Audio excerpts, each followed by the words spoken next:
Futbolda hamma ham tug'ma talant emas, lekin shunaqalar bor, ular talant, lekin shu talantidan foydalanish o'rniga pulga uchib ketishadi. Bugun shunaqa futbolchilardan 5 tasini eslamoqchiman. Ya'ni top 5 futbolni emas, pulni tanlagan futbolchilar. Juda ham qiziq video. Sizlar bilan Shuhrat, Setata Sports O'zbekiston kanali. Like bosib kanalga obuna bo'lish esdan chiqmasin. Tayyor bo'lsanglar, boshladik. 5-o'rin shu qishki transferlar oynasida amalga oshirilgan eng ahmoqona transfer Jon Duran Aston Villadan Al Nassrga.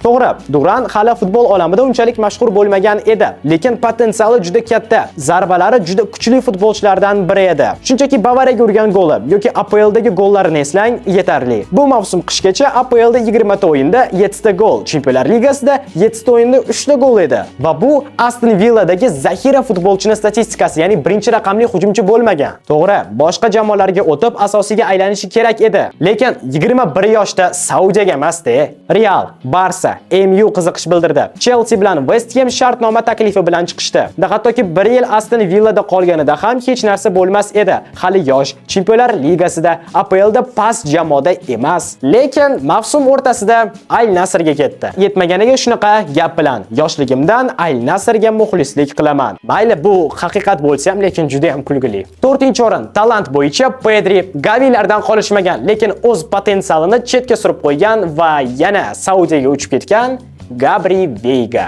Gabri Veiga yosh va iqtidorli ispaniyalik futbolchi. Pozitsiyasi yarim himoyachi, Man City, Liverpool futboliga tushar edi. Aytib o'tganimdek, talant bo'yicha Pedri Gaviladan qolishmagan edi. Shunchaki uni rivojlantirish kerak edi, chunki Celta bilan Barsani menimcha baribir farqi bor. Manchester City, Liverpool, Chelsea va Napoli kabi Yevropaning eng yaxshi klublaridan qiziqish bildirilgan. Lekin bu qiziqishlarga qaramay, 23-yil avgust oyida 40 million yevroga Saudiyaga Al Ahli jamoasiga o'tadi. Uning bunday qarori muxlislar, ommaviy axborot vositalari va futbolchilar tomonidan tanqid qilingan. Real Madrid sobiq yarim himoyachisi Toni Kroos bu haqida hijolatli deb izoh qoldirgan. Demak, pul istalgan yoshda hamma narsadan ustun bo'lishi mumkin va Gabri Veiga bunga yaqqol misol. 3-o'rin tojsiz qirol Neymar jahon futbolining eng yorqin yulduzlaridan biri.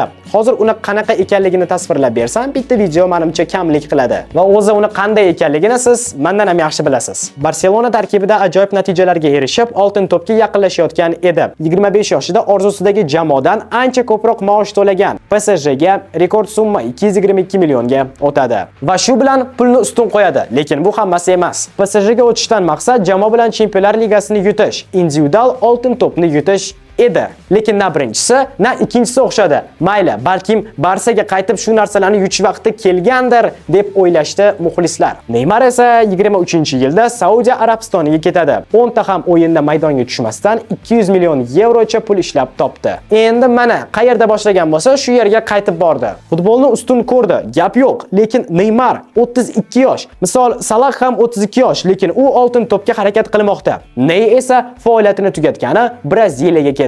Vaholanki Neymarning talanti menimcha Cristiano Ronaldodan ham ustunroq edi.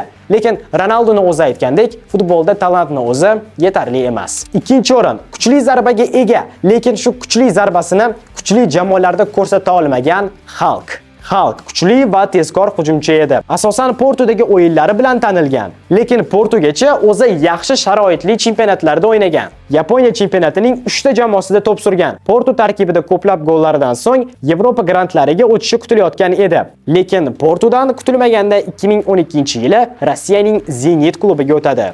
Bu Rossiya chempionati uchun o'sish edi. Haqiqiy yulduz, media taraflama ham plus va hokazo. Lekin futbolchining o'zi uchun bu pasayish edi. 30 yoshda ham menimcha Yevro jamoalariga o'tib o'zini ko'rsatishi mumkin edi. Lekin 2016-yilda u Xitoy klubiga o'tib, futbol tarixida emas, balki bank hisobida iz qoldirishni tanladi. Shuning bilan kuchli zarbalarni faqat Xitoyda berib yurdi va 4 yil davomida yaxshigina pul ishlab oldi. Endi Oscar goes to Oscar. Ya'ni birinchi o'rin Oscar. Oscar rostdan ham talanti bo'lib turib, pulni tanlagan eng mashhur futbolchilardan biri. Hozirgi Vinicius, Rafinha, Neymardan kam joyi bo'lmagan. 2017-yilda u Chelsea tarkibida porlayotgan payti Xitoy klubidan 24 million yevrolik taklif oldi. Bu yillik ish haqqi 20 million 800 ming funt sterling degani.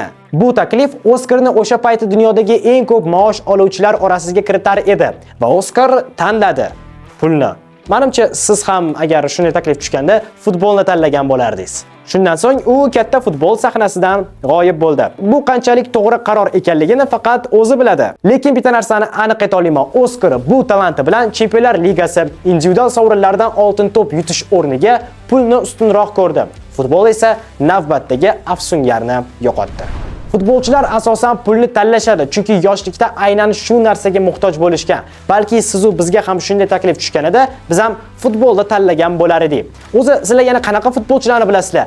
Futboldan ko'ra pulni ustun ko'rganlarni izohlarda yozib qoldiringlar. Agar shu video yaxshi natija ko'rsatsa, teskarisini qilamiz. Pulni emas, futbol faoliyatini tanlaganlar haqida. Shuning uchun like bosib, kanalga obuna bo'lish esdan chiqmasin. Sizlar bilan Shuhrat bo'ldi. Setata Sports O'zbekiston kanali keyingi videolarda ko'rishguncha, xayr.